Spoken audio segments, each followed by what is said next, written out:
함께 말씀 보겠습니다. 구약성경 이사야서 29장의 말씀입니다.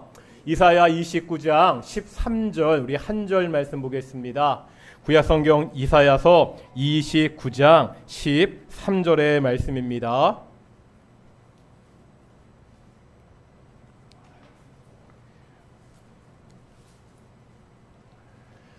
함께 읽겠습니다. 시작. 주께서 이르시되 이 백성이 입으로는 나를 가까이하며 입술로는 나를 공경하나 그들의 마음은 내게서 멀리 떠났나니 그들이 나를 경외함은 사람의 계명으로 가르침을 받았을 뿐이라. 아멘. 이 시간 갈릴리 찬양대에 찬양을 하나님께 영광 돌리시겠습니다.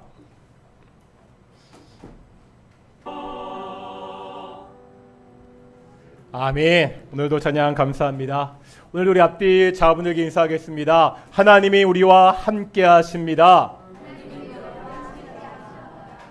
예, 날씨가 덥습니다. 우리 보통 게 보면은 우리나라 사람들 얼죽아라고 이렇게 이야기하는데 아시죠? 얼어 죽어도 아이스 아메리카노 찬 음료를 마신다고 이야기하는데 이렇게 더운 날 정말 시원한 음료 같은 성도들이 되었으면 좋겠습니다. 우리 옆에 분들한테 이렇게 인사하실 텐데요. 당신은 나에게 아 같은 사람입니다. 아가 뭔지 아시죠? 아이스 아메리카노. 시작. 당신은 나에게 아 같은 사람입니다. 참 더운 여름 우리 성도들의 교제를 통해서 이 어려운 시간을 잘 이겨냈으면 좋겠습니다. 인터넷 게시판을 보면 가끔 이런 식의 표현을 볼 수가 있습니다. 예를 들어 이렇게 쓰거든요. 김적김. 이게 김적김을 풀어서 쓰면 이런 겁니다. 예를 드는 거니까 김덕종의 적은 김덕종이다. 어떤 뜻인지 아시겠습니까? 요즘은 그 공인이 과거 했던 발언들이 인터넷 공간에서 쉽게 그렇게 찾을 수 있습니다. 그러다 보니까 어떤 사람에게 이슈가 생기면 그 사람이 했던 과거의 발언이 다시 도마에 오릅니다. 예를 들어서 한 정치인의 자식이 사회적으로 큰 물을 일으킵니다. 그런데 이 정치인이 과거에 정치인의 자녀에 대한 발언을 했습니다. 아니, 자식 관리 제대로 못하는 사람은 정치인의 자질도 없다. 이렇게 되면 과거의 내가 오늘의 나를 공격하는 그러한 형국이 됩니다. 우리가 뉴스를 보면 이런 일들이 흔하게 벌어집니다. 하는 말과 그 사람의 신념이 다른 것을 많이 보게 됩니다. 사람들이 말은 많이 하는데 그 말과 다르게 행동하는 경우도 많이 있습니다. 문제는 우리의 신앙도 이럴 수 있다는 거죠. 오늘 본문에 보면 이사야 선지자는 바로 이것을 우리에게 지적하고 있습니다. 다 같이 다시 한번 오늘 본문 말씀 읽어볼 텐데요. 오늘 본문 말씀 읽어보겠습니다. 29장 13절 시작.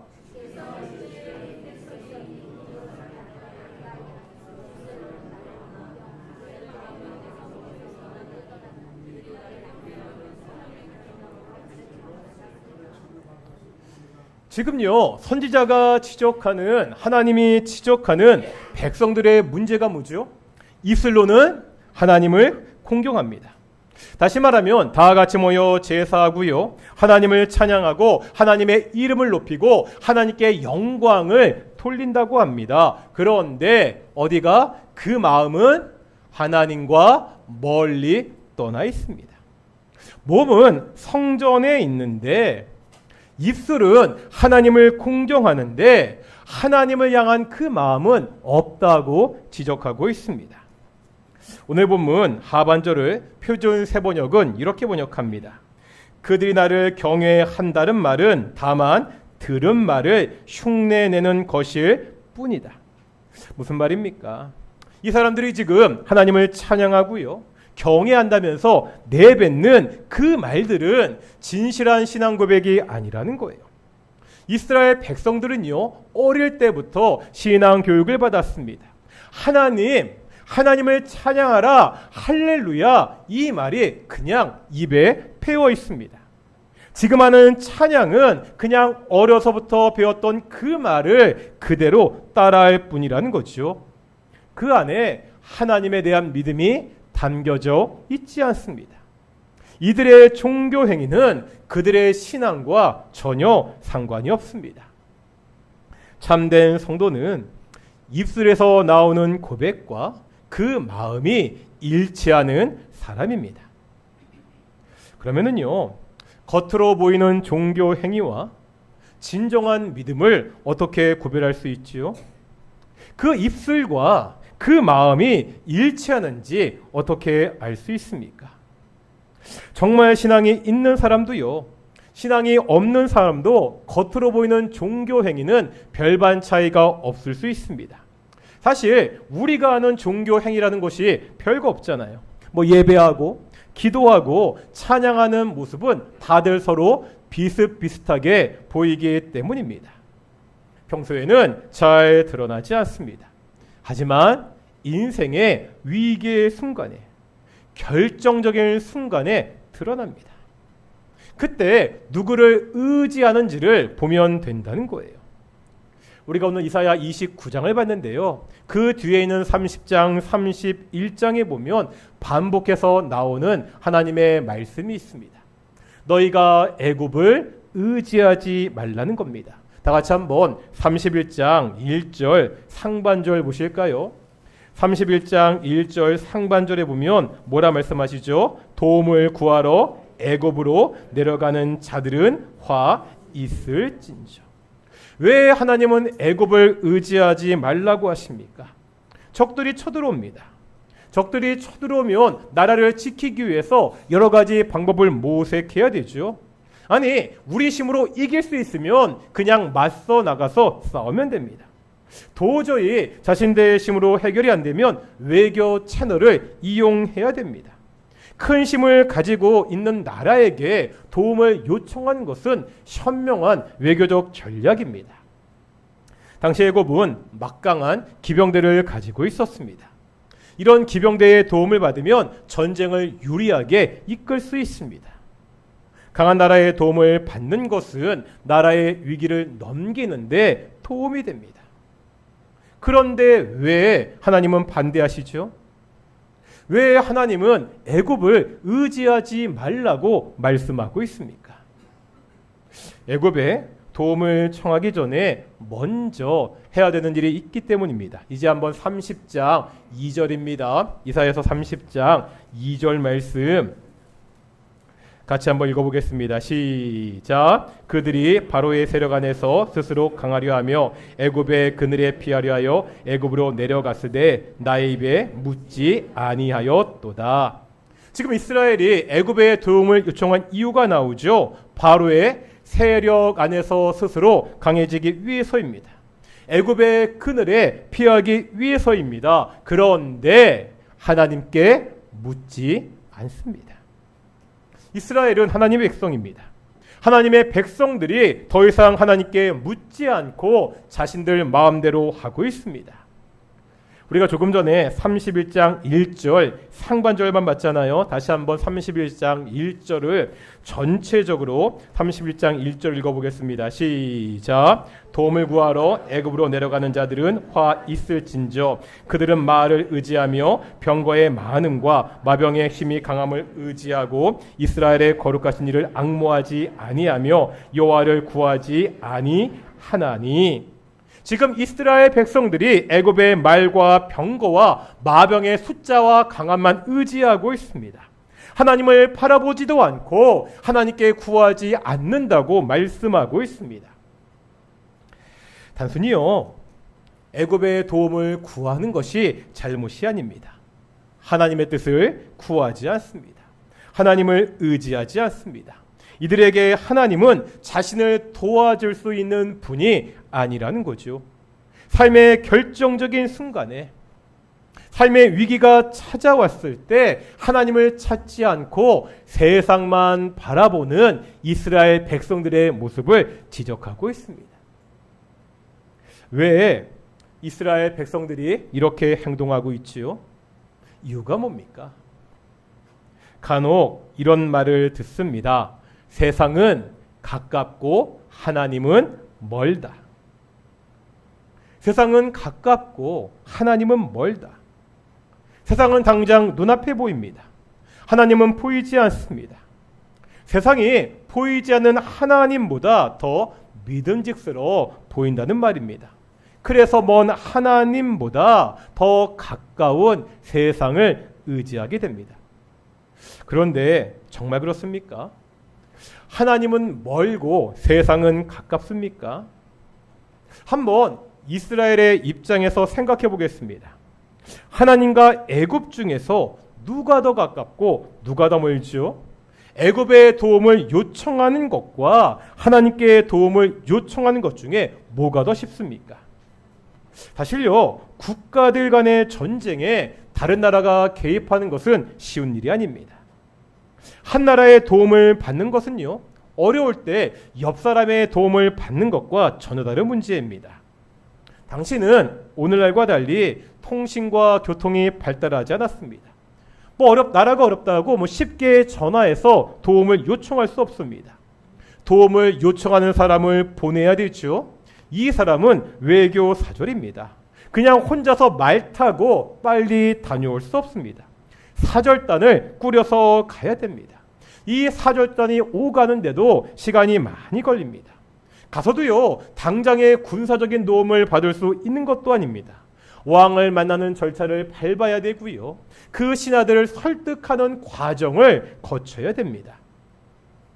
임진왜란 당시 조선이 명나라의 도움을 받을 때 결코 쉽지 않았습니다.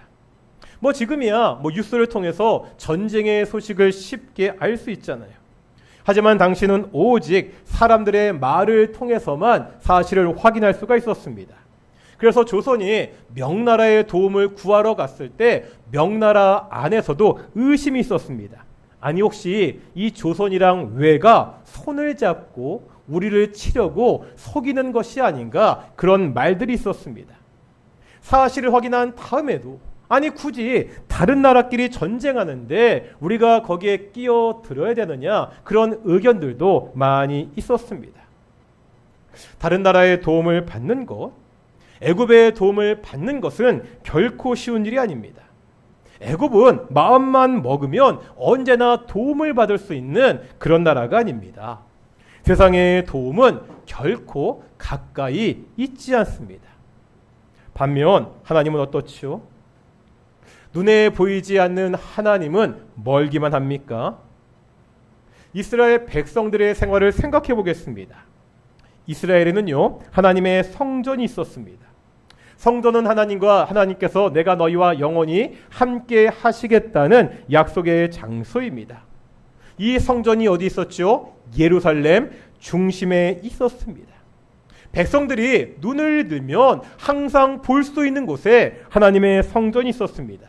게다가 이 성전에서 백성들은 뭐 했죠? 매일마다 아침 저녁으로 하나님께 제사를 드렸습니다. 그러면 이제 다시 생각해 보겠습니다. 애굽이 뭡니까? 하나님이 뭡니까? 이스라엘 백성들의 눈에 누가 더 가까이 있지요? 성전이 애굽보다 더 가까이 있습니다. 그냥 눈으로만 본다면 애굽보다 하나님이 더 가까이에 있습니다. 하지만 뭐가 문제입니까? 마음이 문제입니다. 하나님께 매일같이 제사드립니다. 입으로 매일 하나님을 고백합니다. 입술의 고백은 하나님과 가까이 있습니다. 하지만 그 마음의 거리는 하나님과 멀리 떨어져 있습니다. 입술과 마음의 거리가 애굽보다 더 멀리 있는 것이 백성들의 현실이었습니다. 하나님께 제사를 드린다고 하지만 이 제사는 의무적으로 드리는 종교적 행위일 뿐입니다. 매년 절기를 지킨다고 하는데 그냥 이 절기는 매년 돌아오는 지켜야 되는 행사일 뿐입니다. 하나님께 제사를 드리면서요, 짐승을 잡아 죽이면서 정작 그 제사를 통해서 하나님을 만나지 않습니다. 하나님의 율법을요, 손목에 맸잖아요. 기호로 삼았습니다. 심지어 미간에 붙여서 표로 삼습니다. 집 문설주와 바깥문에 하나님의 말씀을 기록합니다. 하지만 정작 그 말씀대로 살지는 않았습니다. 입으로 고백하는 하나님과 그 마음으로 믿는 하나님의 거리가 너무나 멀리 있습니다. 지금 하나님이 임재하시는 성전은 바로 눈 앞에 있습니다. 애굽의 바로는요, 눈앞에 보이지 않는 먼 곳에 있습니다. 그런데 눈에 보이는 하나님보다 눈에 보이지 않는 애굽을 더 가깝게 여깁니다. 하나님은요, 온 세상을 통치하시는 만왕의 왕이십니다. 애굽 왕 바로는 단지 애굽을 통치할 뿐입니다. 이 바로 역시 하나님의 통치 아래 있습니다. 그런데 온 땅을 통치하시는 만왕의 왕보다, 만왕의 하나님보다 애굽의 바로를 더 의지하고 있습니다. 이 결과가 뭐지요? 백성들의 바람대로 애굽의 도움을 받고 모든 어려움을 이기고 잘 살게 되었습니까? 그렇지 않습니다. 결국 이스라엘은 하나님의 심판으로 멸망하고 말았습니다. 우리는 어떻게 살고 있지요? 위기가 닥칠 때, 어려움이 있을 때 하나님이 더 가깝습니까? 세상이 더 가깝습니까? 우리가 하나님을 더 의지하며 살고 있습니까? 사람을 더 의지하며 살고 있습니까? 살면서 여러 가지 어려운 일을 만나게 되잖아요. 이럴 때 우리가 다른 사람의 도움을 받고 의지한다고 하지만 이게 결코 쉬운 일이 아닙니다. 막상 어떤 일이 터졌을 때 누군가의 도움을 받긴 받아야 되는데 누구의 도움을 받아야 되는지 막막할 때가 더 많이 있습니다. 누군가의 도움을 받기 위해서는 자신의 모든 자존심을 죽여야 되는 때도 많이 있습니다. 아니, 사람이 아니라 무슨 기관에서 도움을 한번 받으려면 요청하는 것이 너무나 복잡합니다. 다들 경험하셨잖아요. 대출 한번 받으려고 해도 요구하는 서류가 얼마나 많은지 알 수가 없습니다. 이런 경험들 우리가 살면서 한 번씩은 하게 됩니다. 세상의 도움은요, 당장 눈앞에 있는 것 같이 보입니다. 하지만 막상 도움을 받으려면 결코 가까이에 있지 않습니다. 하지만 하나님은요, 언제나 우리와 함께 하십니다. 언제나 가까이 계십니다. 이렇게 주일마다 나와 하나님께 예배하잖아요. 교회에서는요, 매일같이 하나님을 만나는 새벽 기도회도 있습니다. 아니, 성경은 더 노골적으로 하나님이 나와 얼마나 가까이 계신지 말씀하고 있지요. 우리가 잘 아는 고린도전서 3장 16절 뭐라 말씀하시죠? 너희는 너희가 하나님의 성전인 것과 하나님의 성령이 어디 안에? 너희 안에 계시는 것을, 거하시는 것을 알지 못하느냐 말씀하고 있습니다. 구약의 이스라엘 백성들은요, 제사를 드리기 위해서 성전으로 갔습니다. 이제 우리는 그럴 필요조차 없다는 거예요. 왜요? 내가 성전이기 때문에, 내 안에 누가 계시기 때문에, 내 안에 성령 하나님이 함께 계시기 때문입니다. 그런데 정작 우리의 마음은 하나님과 멀 때가 많습니다. 입술로는 하나님을 고백하지만 우리의 마음은 하나님을 신뢰하지 않습니다. 항상 함께하는 하나님은 보지 않습니다. 멀리 있는 세상의 도움만 바랄 때가 더 많이 있다는 거지요. 우리 역시 입으로 고백하는 하나님과 마음으로 믿는 하나님과 거리가 너무 멀지 않습니까? 어떻게 됩니까? 이사야 31장 6절입니다. 이사야 31장 6절 말씀 같이 읽겠습니다. 시작. 아멘. 선지자가 뭐라 말하죠? 이스라엘 자손들에게 너희가 비록 하나님께 거역했지만 그 하나님께 다시 돌아오라고 말씀하고 있습니다. 왜 하나님께 돌아가야 됩니까? 하나님은 어떠한 분이십니까? 우리 31장 4절과 5절입니다. 우리가 그 위에 있는 31장 4절과 5절 같이 읽겠습니다. 시작. 여호와께서 이같이 내게 이르시되 큰 사자나 젊은 사자가 자기의 먹이를 움키고 으르렁거릴 때 그것을 치려고 여러 목자를 불러왔다 할지라도 그것이 그들의 소리로 말미암아 놀라지 아니할 것이요 그들의 떨음으로 말미암아 굴복하지 아니할 것이라. 이와 같이 나 만군의 여호와가 강림하여 시온산과 그 언덕에서 싸울 것이라. 새가 날개치며 그 새끼를 보호함같이 나 만군의 여호와가 예루살렘을 보호할 것이라. 그것을 호위하며 건지며 뛰어넘어 구원하리라 하셨느니라. 아멘. 4절 보겠습니다. 하나님을 무엇에 비유하고 있지요? 하나님은 사자와 같은 분입니다. 지금요, 사자가 먹이를 움켜쥐고 우르렁거리고 있습니다. 이때 목자 몇 명이 몰려와도 사자가 그 목자들이 무서워서 도망하지 않는다고 말씀하고 있습니다. 하나님께서 이 으르렁거리는 사자와 같이 내가 너희를 위하여 싸우겠다고, 내가 너희를 대신해서 싸우고 너희를 지켜주겠다고 그렇게 약속하고 있습니다. 다음 5절 보겠습니다. 하나님을 무엇에 비유하고 있죠? 하나님은 새와 같은 분입니다. 새가 날개치며 새끼를 보호하는 것 같이 하나님께서 너희 백성들을 보호할 것이라고 약속하고 있습니다. 지금 선지자는 이 하나님께 돌아오라고 외치고 있습니다.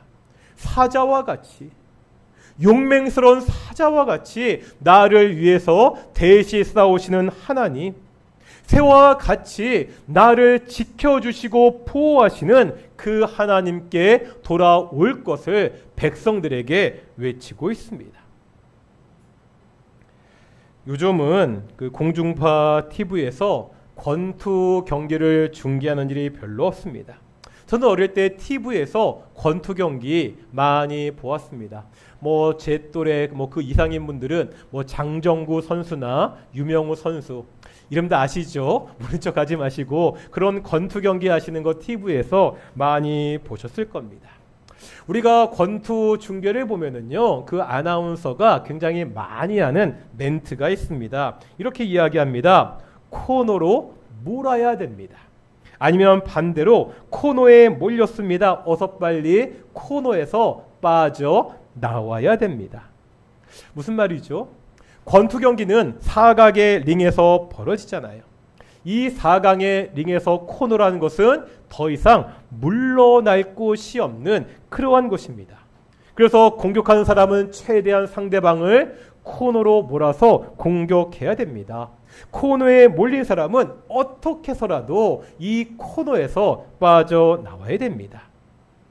그런데 우리가 인생을 살다가 보면 때로 코너에 몰린 것과 같은 때가 있다는 거죠. 어려움이 계속 닥치고 있습니다. 그런데 어떻게 그 길에서 빠져나와야 될지 그 길이 보이지 않을 때가 있습니다. 이럴 때 어떻게 해야 됩니까? 예수님은 우리에게 너무나 단순하게 말씀하고 있습니다. 다 같이 마태복음 7장 보겠습니다. 마태복음 7장 7절에서 11절 말씀입니다.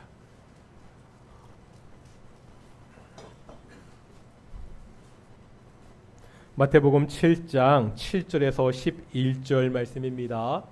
우리가 너무나 잘 아는 말씀이죠. 다시 한번 예수님의 말씀을 확인해 보겠습니다. 신약성경 마태복음 7장 7절에서 11절 같이 읽겠습니다. 시작. 구하라 그리하면 너희에게 주실 것이요 찾으라 그리하면 찾아낼 것이요 문을 두드리라 그리하면 너희에게 열릴 것이니 구하는 이마다 받을 것이요 찾는 이는 찾아낼 것이요 두드리는 이에게는 열릴 것이니라. 너희 중에 누가 아들이 떡을 달라 하는데 돌을 주며 생선을 달라 하는데 뱀을 줄 사람이 있겠느냐. 너희가 악한 자라도 좋은 것으로 자식에게 줄 알거든 하물며 하늘에 계신 너희 아버지께서 구하는 자에게 좋은 것으로 주시지 않겠느냐. 아멘. 인생의 코너에 몰렸을 때 도저히 빠져나갈 길이 보이지 않을 때 예수님은 뭐라 말씀하고 있죠? 구하라고, 찾으라고, 두드리라고 말씀하고 있습니다. 왜 그렇습니까? 하늘에 계신 우리 아버지는 좋은 아버지이십니다. 아빠, 아버지를 부르며 기도하는, 하나님을 아빠, 아버지라 부르며 간구하는 그 성도들에게 좋은 것으로 응답해 주십니다. 떡을 달라 하는데 돌을 줄 아버지가 없습니다. 생선을 달라고 하는데 뱀을 줄 아버지가 없습니다. 하물며 하늘에 계신 우리 아버지께서 좋은 것을 우리에게 주신다고 그렇게 예수님은 약속하고 있습니다. 이 아빠, 아버지께 나아가야 됩니다. 오늘 우리의 입술과 마음의 거리는 얼마나 됩니까? 입술로만 하나님을 고백하고 우리의 마음은 멀리 떠나 있지 않습니까? 교회 안에서만 하나님을 고백하고요. 내가 살아가는 삶의 현장에서는 하나님과 상관없이 그렇게 살고 있지는 않습니까? 오늘 선지자의 외침에 같이 귀 기울기를 소망합니다. 우리의 삶의 현장에서 은혜와 긍휼을 베푸시는 하나님의 은혜를 기대해야 됩니다. 우리 삶의 어려움이 닥쳤을 때 사자와 같이 새와 같이 우리를 지키시고 보호하시는 그 하나님께 돌아가야 됩니다. 오늘 예수님의 말씀과 같이 구하라고, 찾으라고, 두드리라고 좋으신 아버지께 나아가 기도할 수 있어야 됩니다. 참된 성도는 어떤 사람입니까? 입술의 고백과 마음의 신앙이 일치하는 사람입니다. 교회 안에 사는 신앙 고백과 세상에서 살아가는 그 삶의 고백이 일치하는 사람이 참된 성도입니다. 입술과 마음의 거리가 없는 내 입술의 고백이 곧 믿음의 고백이 되는 우리 동인의 성도들이 되시기를 축원합니다. 우리 함께 찬양하실 텐데요. 모든 상황 속에서 함께 찬양하시면서 우리 하나님께 나아가겠습니다.